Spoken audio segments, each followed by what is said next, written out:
صليت على إبراهيم وعلى آل إبراهيم إنك حميد مجيد اللهم بارك على محمد وعلى آل محمد كما باركت على إبراهيم وعلى آل إبراهيم إنك حميد مجيد رب اشرح لي صدري ويسر لي أمري واحلل عقدة من لساني يفقهوا قولي رب زدني علما رب زدني علما وارزقني فهما سبحانك لا علم لنا إلا ما علمتنا إنك أنت العليم الخبير أستغفر الله ربي من كل ذنب وأتوب إليه أستغفر الله ربي من كل ذنب وأتوب إليه أستغفر الله ربي من كل ذنب وأتوب إليه أعوذ بالله السميع العليم من الشيطان الرجيم بسم الله الرحمن الرحيم يا أيها الذين آمنوا إن جاءكم فاسق بنبأ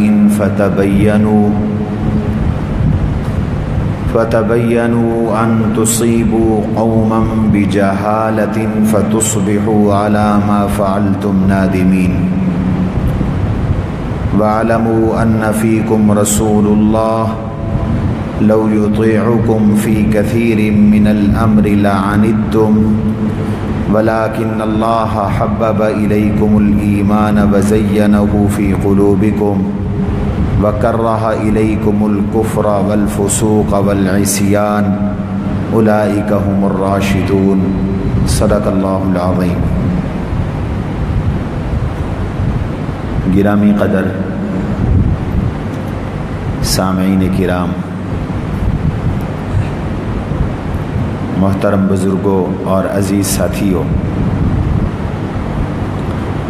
سورہ حجرات کی آیت نمبر 6 اور 7 آپ حضرات کے سامنے تلاوت کی ہے۔ سورہ حجرات مدنی صورت ہے، یعنی اس کا نزول ہجرت کے بعد ہوا۔ اس صورت میں حق تبارک و تعالی نے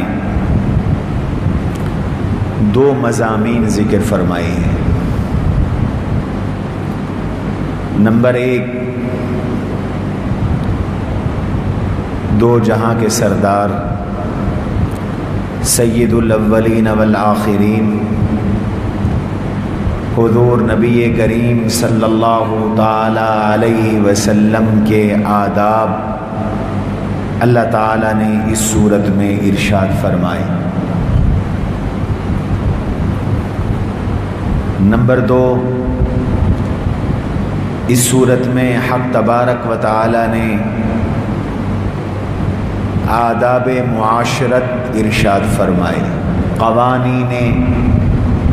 معاشرت ارشاد فرمائے۔ مفسرین فرماتے ہیں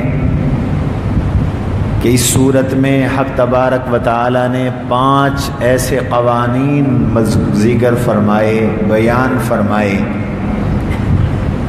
جو معاشرے کی اصلاح کے لیے، معاشرے کی باہم اعتماد کے لیے اور ایک دوسرے کے ساتھ حسن تعلق کے لیے ضروری ہے۔ ایک معاشرے میں مختلف طبقات، مختلف خیالات اور مختلف مزاج کے لوگ باہم اکٹھے زندگی گزارتے ہیں۔ ان میں بسا اوقات آپس میں اختلافات بھی پیدا ہو جاتے ہیں، بسا اوقات جھگڑے بھی ہو جاتے ہیں، بسا اوقات اختلاف رائے بھی ہو جاتا ہے۔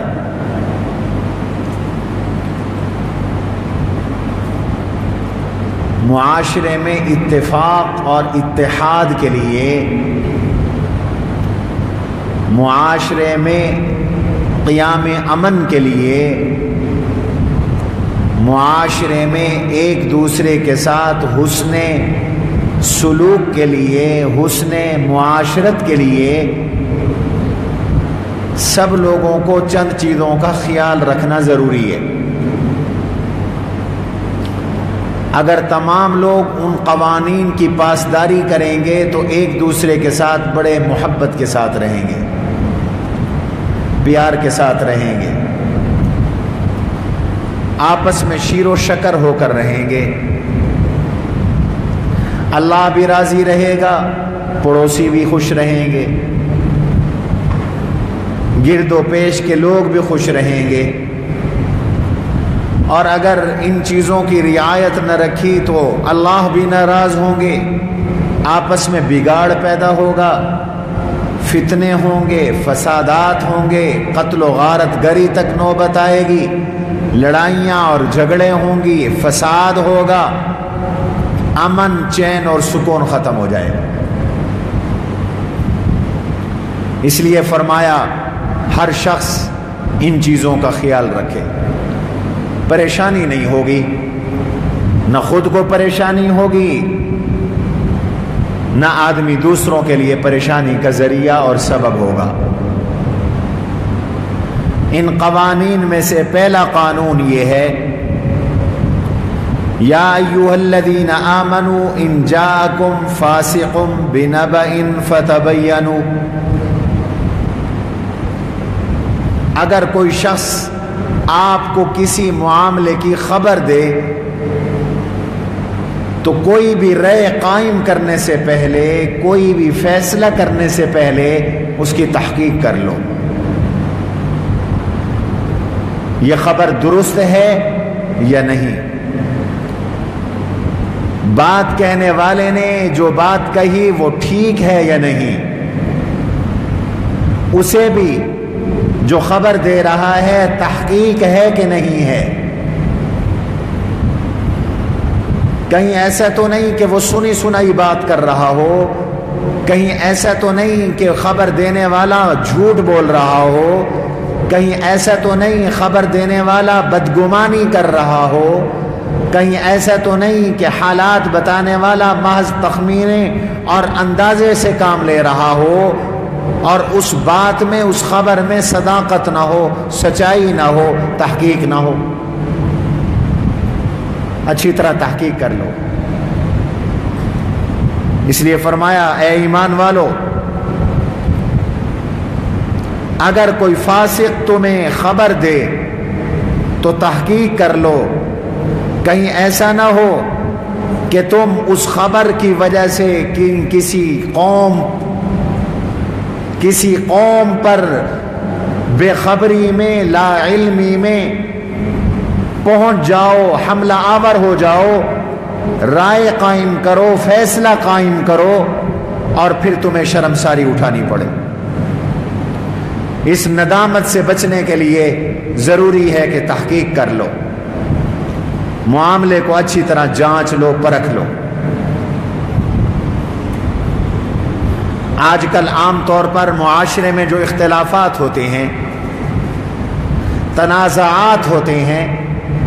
وہ غلط فہمی کی وجہ سے ہوتے ہیں، غلط اطلاعات کی وجہ سے ہوتے ہیں، غلط خبروں کی وجہ سے ہوتے ہیں، بے سند باتوں کی وجہ سے ہوتے ہیں، بغیر تحقیق کے گفتگوؤں کی وجہ سے ہوتے ہیں۔ اگر ہم اللہ کے قرآن پر عمل کریں اور اللہ کے حکم پر عمل کریں اور دین پر عمل کریں، کسی بھی خبر پر کان نہ دھریں، کسی بھی اطلاع پر یقین نہ کریں جب تک کہ ہمیں تحقیق نہ ہو، تو ہمارے 70% جھگڑے ختم ہو جائیں گے، ہماری لڑائیاں ختم ہو جائیں گی، ہماری غلط فہمیاں دور ہو جائیں گی، ہم نے جو اپنے طور پر رائے قائم کی ہوئی ہے